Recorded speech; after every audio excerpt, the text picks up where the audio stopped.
Hello, good morning, good afternoon, or good evening. How are you? Um, my name is Daniela Costa. I'm the live events coordinator of the audiovisual division of the American Translators Association. It's great to be here in our last Instagram Live for this year. We have a very special guest who is Darcy Paquet, as you may know. But we are very pleased today to be interviewing Darcy because we have so many questions for him because of this boom of Korean language translations and Korean material, especially on streaming platforms.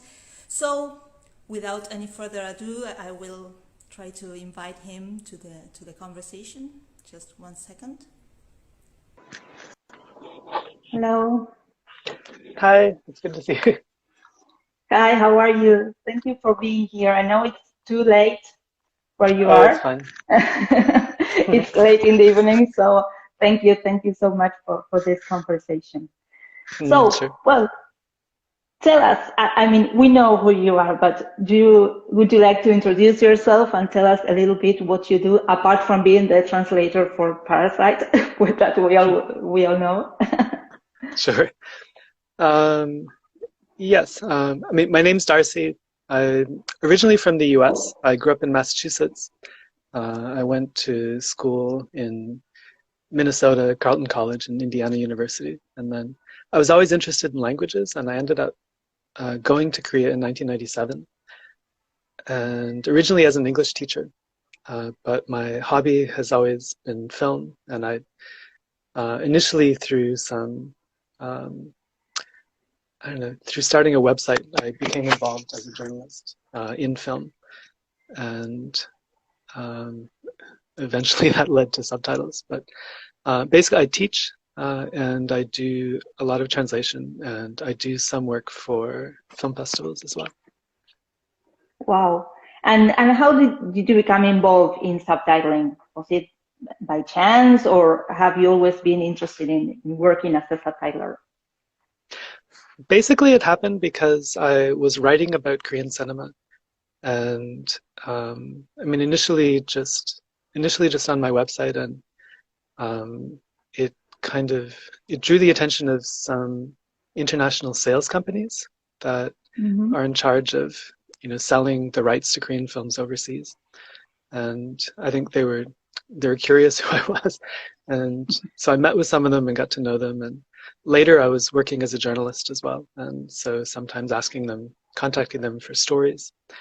um, I, After running my website for a few years, I got an email from a British film trade magazine, Screen International. And yeah, I think because I knew them initially, um, if they commissioned a set of subtitles and they weren't happy with how it came out, they started to ask me if I could kind of fix them up. And um, so I started as a proofreader. Um, a couple of years went by, and I was really interested in translation. As a viewer, I knew how important subtitles were to the audience fully appreciating a film. Hmm. Um, I was at that point, studying Korean as hard as I could, but wasn't up to the point where I could translate a film by myself at that stage. Hmm. But after a few years, I began co-translating. So either um, sometimes with my wife, sometimes with a friend of mine, we'd sit down in front of the TV with the laptop open and kind of translate together and discuss things line by line. Um, and it was 7 or 8 years ago that I decided to kind of take the leap and to do kind of solo translation. Um, And and how long did it take you to master Korean? I mean, yeah, as you God, it's say, such a hard to work, language. because yeah, it's really hard. I can imagine. I mean, I just Yeah. by hearing it, I know it's hard. I mean, it's hard to remember exactly. I'd studied Russian as an undergraduate, and that was Right. my major. And Russian was very hard as well, but in a different way. Yeah. And in the case of Russian, I was studying it formally, so I was devoting time in class which certainly helped. And then with Korean, I was mostly picking up through daily life. And so, living in Korea and kind of using it on a daily basis really helped. But I didn't have quite as much structure. And so I think it may, it did take quite a bit of time. And I was 25 when I started studying Korean, so I kind of missed the window for when you can pick it up a bit more easily, I guess. And I'm still learning things, but just every day I get a little bit better. Yeah. Well, will always learn new things, even from our native language every day. So we are passionate about language, and that's great. I mean, it's absolutely fantastic what you're saying. And going to Parasite, because I mean, it was an Oscar-winning film. It was really popular. It was just before the pandemic started, and maybe we forgot about it, but it was a revolution. I remember seeing an article about the subtitler. I think it was in the New York Times or something, and I said, "Oh my God, thanks God, now we have visibility." I mean, someone is taking the credit, and in a good way. I mean, and that's great because it's a way. And now there is a boom of Korean material subtitling. I mean, criticism. I mean, it's crazy. But how was the process of working in this film? Because I think you work hand in hand with the director, if I'm not mistaken. Yes, I think that. I mean, I'm proud of the way that the subtitles for Parasite came out, but I'm well aware that it's very much a reflection of the system as well as the translator. I think over the years in Korea, companies like CJ that produced Parasite, that distributed Parasite, they've developed a pretty good system to work with translators and to allow directors to kind of sit together in the room with translators and go over things line by line. And certainly I benefited from that quite a bit. I mean, the process for this, I was first contacted, it was in February of 28, I'm sorry, it was December 2018. And in early 2019, we started the process of translation. It was, the key deadline was the submission to the Cannes Film Festival, because they were hoping to premiere the film at Cannes. And so every year there's kind of a rush around December and December, January, February, because all of the films are on the same deadline. But luckily, because the film, they weren't rushing in terms of post-production, and there was a little bit of, it wasn't a really rushed schedule. And so I had about 3 weeks to work on the rough draft. I was in the US at the time, so they, gave me an online screener that I could look at, and I was at my parents' place, and so I was just at the kitchen table kind of working every day. But then when I finished, I emailed it to the production company. They sent back a few comments, but then the key revision came after I returned to Korea in late February, and we scheduled a couple days when it was at CJ. It was the director and the producer, and 4 employees from CJ's international team, and then they had a tech person on a laptop who was handling all of that aspect of it, and me, and we just sat and watched the film and talked about it line by line. And Bong Joon-ho has a very clear vision of what he wants to do in his filmmaking, but also he is very aware of kind of the position of an international audience, and that there are things that the international audience may not pick up, whereas the local audience would, recognize immediately. And so, and actually, even before I started the translation, I received like a 4-page email from him, detailing all of the parts of the script that he thought would be a challenge to translate, and Just in some Wow. cases, he just said, think about this in advance and we'll talk about it later. And at other times, he gave me, advice or suggestions. Or he also described a bit about the relationships between the characters, which was really helpful because, yeah, I mean, that inevitably you make so many creative decisions as you're translating, but if you understand kind of where the director's coming from, then that's a big help. That's fantastic because I'm a subtitler. I've been doing this for 21 years and I've never talked to a director, just once, but it was a short film, and there was nothing to say about it because it was more like images and maybe some interactions. But this is great because, I mean, as you said, this is a creative process and we have to make creative decisions in many cases, because you have to adapt what they say into something that it's understood by the international language, but at the same international audience, but at the same time, it should be truthful to the culture of the original, actors and director. And so, I mean, it's great that he took the time to talk to you, to give you his notes. I mean, if everything were like this, subtitles would be much better, definitely. And did you have to adapt too much in translating the subtitles, or no? I mean, I could understand the movie perfectly, but I don't know. Yeah. I mean, there were some things where we had to either, add a bit of information, or there was one scene towards the middle of the film where one of the characters is, she suddenly starts speaking kind of about North Korea, and she's, the Korean audience will recognize that she's imitating a North Korean news anchor. And for the international audience, obviously they can't just pick that up from her intonation. And yeah, she's talking about North Korea and nuclear weapons and everything else, but we had to add just a bit of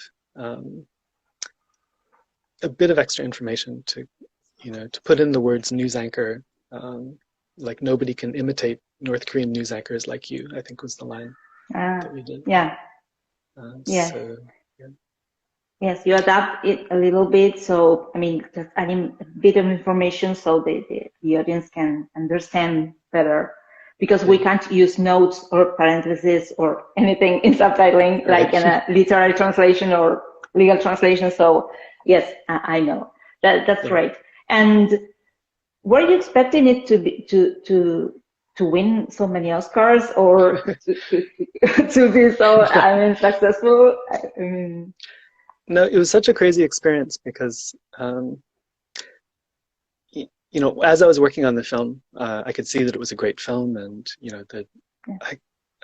having followed the director's career, I knew that he had some momentum behind him, and that one of these years he had the potential to really break out.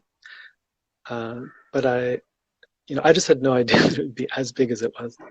My dream while translating was that it might win the top prize at Cannes, and it did. And so in May, when the film won that award, there was so much excitement in Korea, and there was kind of an media explosion, and anything related to the film was covered in the media, including the translation. And so that was suddenly for 3 weeks I had a lot of requests from the local media, and I think people in Korea are certainly aware of translation and its importance,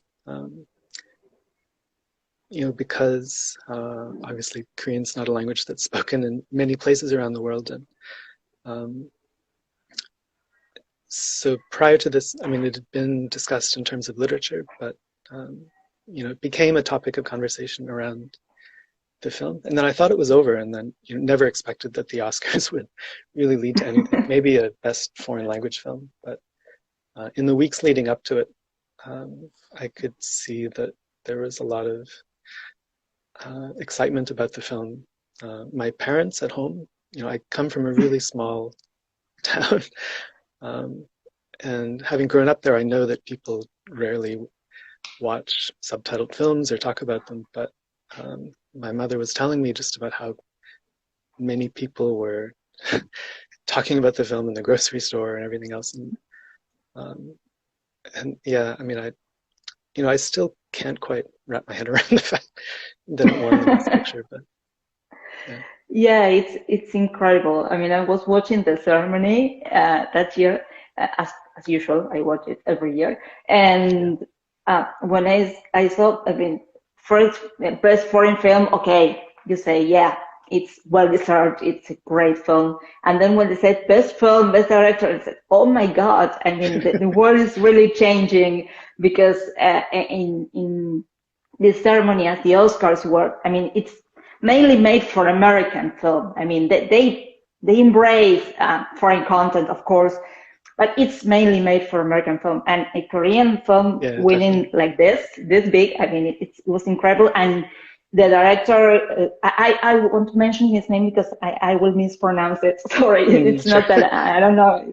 And he going up on the stage with his interpreter. I mean, even if he speaks English, I know he speaks English, he used an interpreter to show how important it is to have a proper translation. And he mentioned subtitles, and I was like crazy when I heard the two-inch phrase, like everyone else I know. Because it was, I mean, we commented this for many days after the Oscar win, so it was crazy. And do you think the American, I mean, you're American, the American audience or the audience in general in the world are ready for my phone was ringing, to accept Korean material, Korean films or series? I mean, we are now seeing it with the streaming platforms, but do you think that the world is ready for that? I mean, you can feel that there is a change. You're a film critic and you know about this. Yeah, I mean, it's something I've been following for 20 years, and just writing about Korean cinema, and it certainly feels like there's been a change in the past couple of years, and audiences are becoming a bit more open to subtitled content. And of course, it's not just Korean content. We can see on Netflix that the success of shows like Lupin or Money Heist are something that I, certainly when I was growing up, there weren't kind of similar types of breakout hits from other countries in the US. And, for many years, people always said that American audiences don't like reading subtitles because it's too much work and it's too, I don't know, distracting, or and I've always been a little skeptical of that because people consume text on their phones all day long and never feel tired when they're constantly reading through messages and scanning the web and everything else. And to me, it always seemed more like an image problem, and that when people heard the word subtitled film, they imagined a film that was kind of very difficult to understand because of its storytelling, or it was very artsy, or but obviously subtitled films come in such a huge range of styles, and there's so many crowd-pleasing films that I've seen over the years that I knew that mainstream audiences would really love if they would kind of give the film a chance. But yeah, it's been an image problem and a marketing problem, but it does feel like that's been somewhat broken down in the past couple of years. And so I'm really hopeful that we'll get kind of more diversity in terms of the languages and the content from around the world that reaches a wide audience in a similar way that Parasite or Squid Game did. Mm-hmm. Yes, definitely. And especially if you are given the chance to understand more what you are working with, because sometimes it happened to me, I translate from English into Spanish, and sometimes I translated Korean content or Japanese content or I don't know, Indian, and it's crazy because you work from a template, which is a translation into English from the original language, and then you try to understand certain cultural nuances, or, I mean, it's not easy, and you know you are not doing such a good job because, I mean, there is a noise in the translation in a way. So what do you think about that? I mean, I know it's a way of reaching more audiences, let's say, in a way, because you can't always find a translator from Korean into, I don't know, maybe Spanish, English, Portuguese, French, but I don't know, what about another difficult language? I don't know, Norwegian, for example, or something like that. So, I mean, you need a translator who's also specialized in subtitling, which is not easy. So, what's your advice for us as we approach this kind of content, especially in Korean? What would we have to take into account, or any tips or something? This is the personal question, sorry. Yeah, I mean, it's really tricky. I think that, yeah, I mean, when translating, there's always so much going on culturally that that is sometimes difficult to catch if you're not familiar with Korean culture. I know that, yeah, I mean, there are many situations where you know, there is kind of a pivot language involved, and that that translators are asked to work in you know, translating from cultures that they may not be as familiar with, and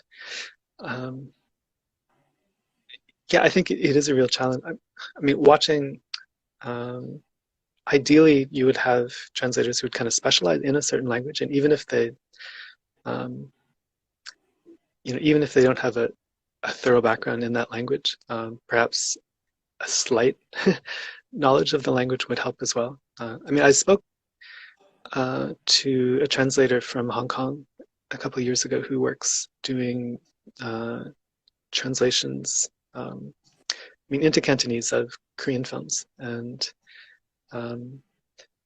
it was really interesting to talk to him because, you know, we had worked on some of the same films, and he had said that his process was that he looked at both the English and the Korean at the same time as he was translating, and I mean, he did speak Korean fairly well, and so that was an ideal situation where, you know, there was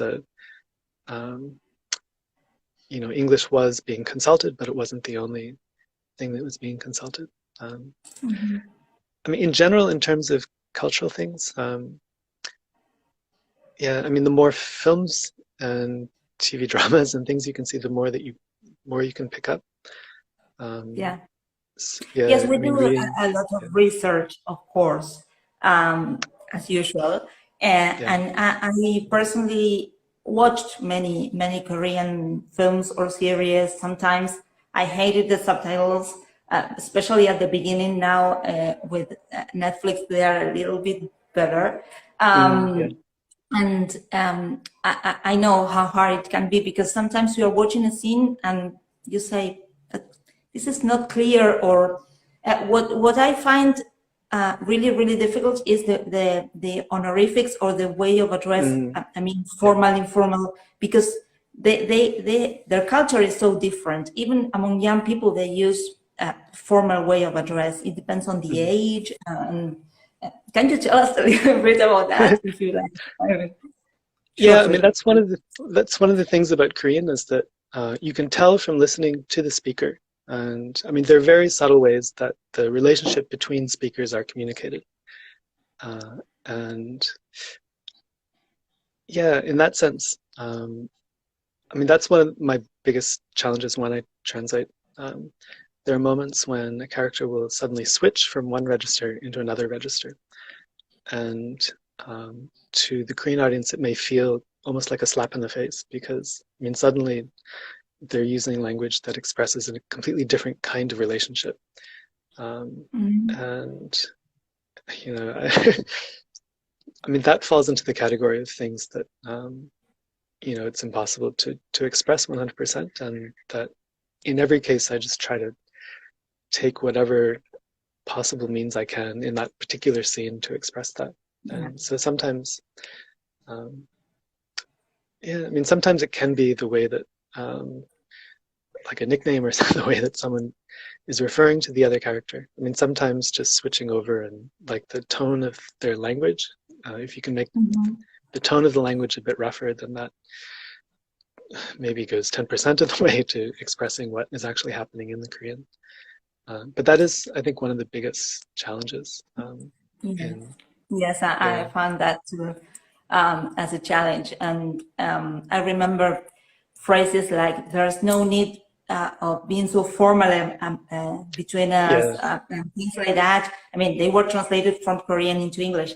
And that's when you say, okay, they shift from using Mr., Mrs., or what we say in English or in Spanish, be usted, right. to a more informal treatment. Yeah, they are more familiar. So yes, that's hard. I know that's hard. And have you worked hand in hand with directors and the producing companies? Have you also worked for these big vendors, as we call them, or outsourcers? And if you have, is there any difference in the way you work?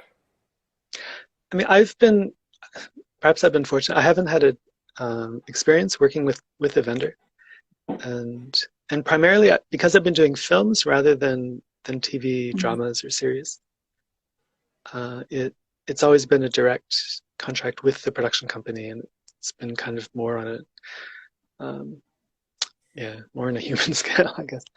I mean, in the past, I'm aware of kind of the system that's used at Netflix, and I've talked to some people at Netflix in the past. It would be interesting to work on a series like that at some point, but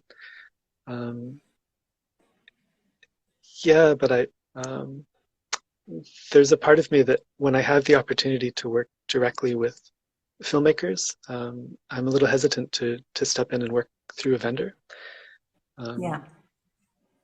Yes. Yeah, I'm in a situation right now where I think the film industry itself has a pretty good system in terms of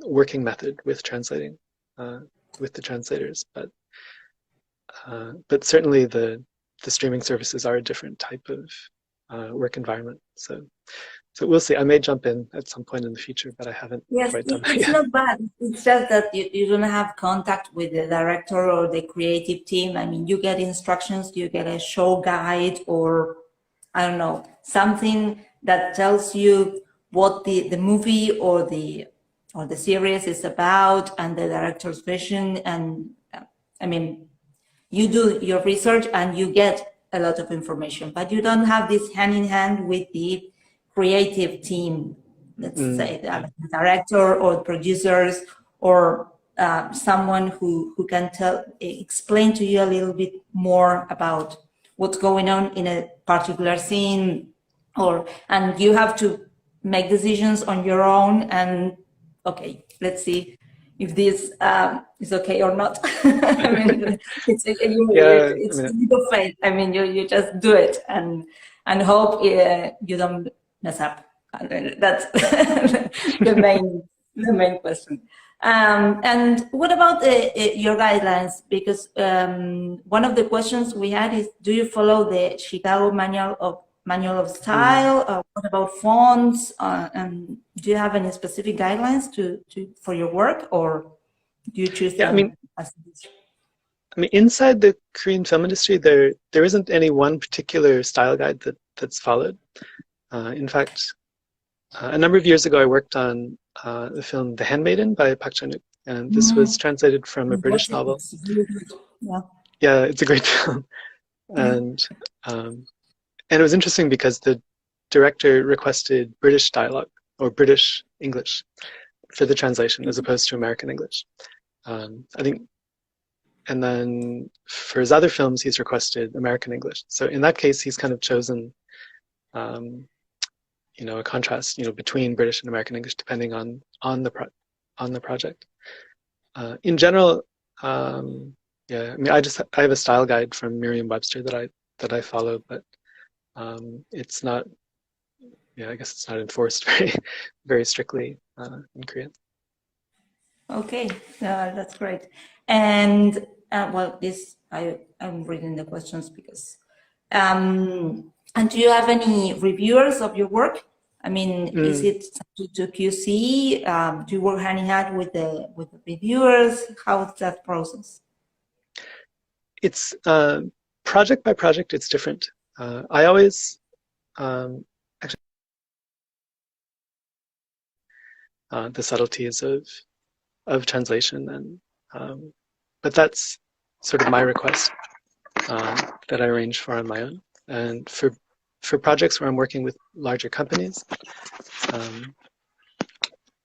yeah, I mean, sometimes they prefer that I not show it to anybody else because a lot of the material that we're dealing with is quite sensitive and confidential, and you can't just simply show it to somebody else. But there is a kind of an internal check.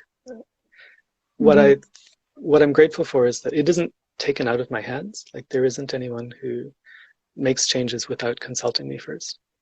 And wow. you know, I'm always very happy to make changes and to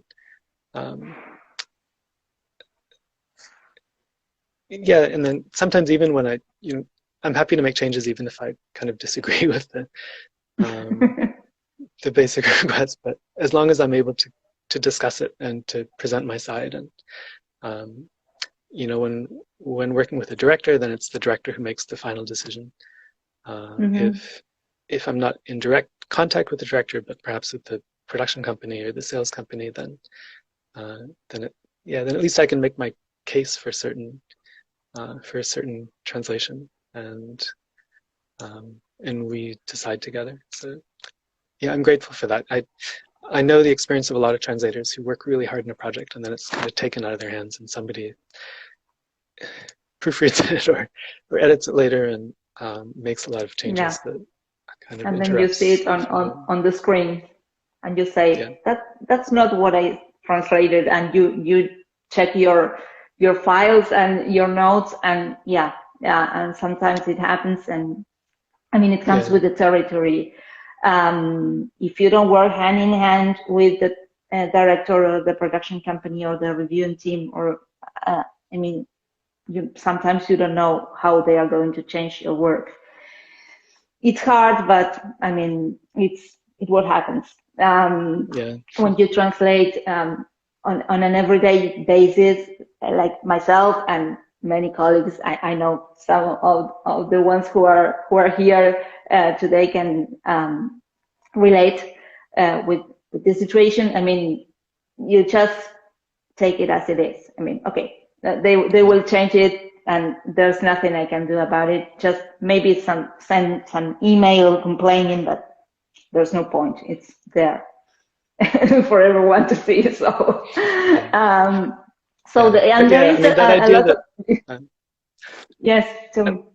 I mean, when subtitles come out and when people evaluate the quality of subtitles, usually they look at the translator. But I think that, you know, the system that is used is so important as well. And if you don't have a good system, then even with a great translator, sometimes problems. Yeah, I'm not complaining about the system, because most of the time the reviews and the QC process is good, and your work is improved by all the persons involved in that process. But in very few specific cases, you see something and you say, but I didn't write that, and you are not being told about the change. That's what's annoying in a way. But I mean, maybe it will change in the future. Maybe, we don't know. And there was much controversy with Korean subtitle in the last days, last month or 2 months ago, with the Squid Game. I don't know if you have watched it. I haven't watched the series. I know what it's about. I know what it is because it was everywhere. But is it so hard to, I mean, we address this topic, but is it really so hard to show, I mean, because I think in a way the criticism was underestimating the viewer. I mean, the subtitles may not be perfect, but it's not just what you read, what makes you understand a movie. I mean, it's the image, it's the context, is the director's vision, or I mean, you absorb everything, not just what you read on the subtitles. So, is it really so hard? I mean, not. I mean, it's someone says it was like watching a different movie or a different series. I don't think that's accurate. But what do you think? Yeah, I mean, there was a whole spectrum of criticism that came with the subtitles, and I think that some of the criticism may have been warranted. A lot of the criticism was really not fair, I think, to the translator. Yeah. And it was confusing as well because there were two kind of viewing options for people who were watching on Netflix, and there were kind of the English subtitle translation, and then also the transcription of the dub version. And so some people were criticizing the transcription of the dub version. Yeah. Which I mean, dubbing is such a completely different art that. Yeah, it's completely different. Yeah, absolutely. Yes, but I thought it was unfair too because of what I'm saying. I mean, it's not that you don't understand the movie because of the subtitles. I mean, supposing, I mean, if the subtitles are completely wrong, I mean, from the beginning to the end, of course, yeah, but this was not the case. It was just specific phrases or things that I read them and I said, oh my God, they are too sensitive. These people are too sensitive. It's not like that. And I felt sorry for the translator because I don't know who she is, but I mean, it's crazy. It's absolutely crazy. And going back to like a more pleasant topic in a way, I know I mean, Korean film and series and in general Korean material, audiovisual material, there's a boom, yeah. And what is happening in Korea, because we don't know much about this. Is there any government initiative or something to support this boom of the Korean audiovisual content? Yeah, it's a really complicated story, and I think that it's not one or two factors that have led to kind of the strength of Korean content. I think it's a lot of different things together. And I mean, I think perhaps to point first to the most basic thing, I think the audience is really passionate about content here in Korea, and they really support local content. That's something that struck me as soon as I arrived in Korea, and that, you know, I'd go to a cafe and I'd hear all the people around me talking about movies, talking about Korean movies, and the audience is also very critical sometimes, but that keeps, I think, filmmakers and content providers kind of working hard to always do something new and put some pressure on them in a good way. There's the role of the government, and I mean, a lot's been written about this, and I think some of the commentary about government support for Korean content has been overstated somewhat. But on the other hand, I do think that it played a big role. And what the government has been most effective at doing, I think, is not directly putting money into content. And so, like, you know, Parasite didn't have any government money put into it directly. It was CJ, this big Korean conglomerate that financed it. But what the government has done is they've done a lot of things to help create a good infrastructure and a good environment for content providers. They've helped with education, and they do provide money to independent cinema. You know, a lot of the talent that we see on Netflix, or you know, making big films like Train to Busan. A lot of these directors got their start in independent filmmaking, and so the government's been good about supporting that, at least up to a certain point.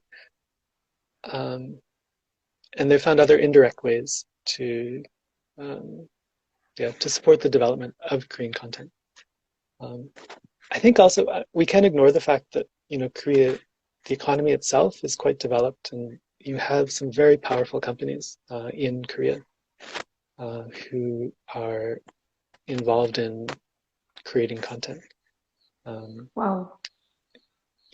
Without that, I think there are positives and negatives to that, because when you have a big conglomerate that gets involved in making movies, like they bring their own particular approach to it, and sometimes it becomes harder to take creative risks when you're working in this really corporate type of environment. On the other hand, it does allow you to do some things that you wouldn't be able to do otherwise, and that it kind of keeps the industry going as a whole, to have that constant kind of inward investment coming in from the big companies. So that's helped too. I think the fact that Korea is a society that has changed so much since the 1990s. Korea, up until the late 80s, early 90s, was a much more authoritarian government, and it's been making this transition to democracy, which is a really difficult thing to do. Yeah, tell me about it. It's not just about passing laws, but because there have been these changes in society, it's created this energy that I think feeds into local culture, including movies. And a lot of the popular films that have come out in recent years have become kind of topics of conversation that are really discussed by people all over the country. And yes, yes, we can see that. The social classes, the difference, and it's they are very. Even if you're watching like a dorama, is it called? Yeah, like a soap opera, or maybe a light series or something. I think that they go deeper into certain topics than, for example, other or American shows or even the ones we watch in Latin America. They go much deeper. They have a sense of, the way they address difficult topics in a comedy, for example, it's amazing. I love that about Korean audiovisual material in general. And if it's horror, it's terrifying. It's completely, it's extreme. And if it's a love story, it's maybe cheesy, but even if it's cheesy, you see something, some social criticism or something that is, you say, okay, this is kind of interesting, and makes you want to know more about that situation, and you start doing some research or reading or trying to understand. That's great. And what about languages? Because are you training translators now? Because there is an explosion of material. You need people to translate that from Korean at least into English, and then into other languages. No, it has been really interesting because the government, for many years they've put money into literary translation. And there's an organization called the Literature Translation Institute of Korea, and they've been running special workshops and training programs and other really, in a lot of intensive ways, they've supported the translation of literature. And 2-3 years ago, I think the Ministry of Culture decided that it was important to begin to train translators not only in literature but also in media. And so film, webtoons are like kind of graphic novels. I know what they are. I know what they are. Webtoons are huge in Korea, and and the government initially was kind of looking and trying to decide which organization would be the best one to support. They originally looked at some media organizations, but then they decided that the Literature Translation Institute would be the best equipped to do that, because even though they didn't really have a lot of background in media, the key thing was understanding translation and the nuances of translation. And so in the past couple of years, they've started courses in subtitle translation. This year I taught my first course in subtitle translation, and it was really a rewarding experience. And you can feel that the demand for good translators is growing just to a tremendous degree right now in Korea, because there's so much content. Not only is there a lot of content being produced locally, but Netflix announced that $500 million would be spent on Korean content just in the coming year. And, crazy. Yeah, and so there's so much to do. There's such a demand, and so it's a relief that the government recognizes this and that they're putting some resources into training translators, because subtitle translation, as you know, is so specific, and it's completely different from translating a novel, and it's hard to get experience in that. So up until recently, it hasn't really been possible to learn that in a formal way in Korea, but now there. Wow. Now it is. Well, I'm glad to hear that, because more trained subtitlers will create better templates, English templates for us when we are asked to translate something. Yes, I'm translating shows from 2018. Because they are being picked up in Netflix or something. So it's crazy. But at the same time, I think it's diversity is great. And the world is connected, so it's great if we have a way of accessing this content, because it's absolutely fantastic. It's different, it's fresh, without, I'm not saying that American content or British content is not good, but it's good to have more to choose from. I think that's really fascinating. And do you know if there are any other companies investing as Netflix on Korean material? There are not to the same degree, but certainly like Apple Plus or Apple. Apple TV is moving into Korea.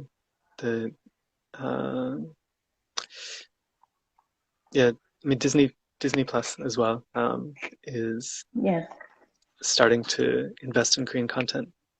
There are also local companies that have streaming services, so they are increasing the amount of content that they're making too. So it's kind of scary. There's going to be so much content coming out that it's going to be a bit overwhelming. But. Yeah, it is. Well, I can imagine it is. But anyway, it's a good thing. It's more job for linguists. Maybe you will have to learn new skills like subtitling or maybe dubbing, because you need the scripts for dubbing into different languages. But it's also, it's rewarding. It's a recognition of the culture. Korea, it's not only BTS or the Squid Game. I know there's much more about it. So if the world can know about this, if you can, and not just Korea, Asia in general. It's amazing to be in touch. Especially, for example, I live in Argentina. It's so far away from Asia. So it's good to watch content and to learn, and maybe. Imagine how life could be there, and why not go traveling there someday? I think it's amazing. So, well, we are approaching the time because we have 1 hour only. Okay. So you've been really, really generous to talk to us. I know it's almost midnight. You are in Seoul. Are you in Seoul? That's right. I'm in Seoul. Yeah. So it's very late, and you're up to talk to us. So thank you so much. It's been a pleasure talking to you, and I think everyone enjoyed this live. We learned a lot. I personally asked many questions I wanted to ask about this line of work and how to address Korean subtitling. So thank you so much. Thank you. It's been a pleasure to talk to you. Yeah, thank you. See you next time. Yeah. Bye-bye. Okay, best of luck. Bye. Happy New Year. Yes, Happy New Year.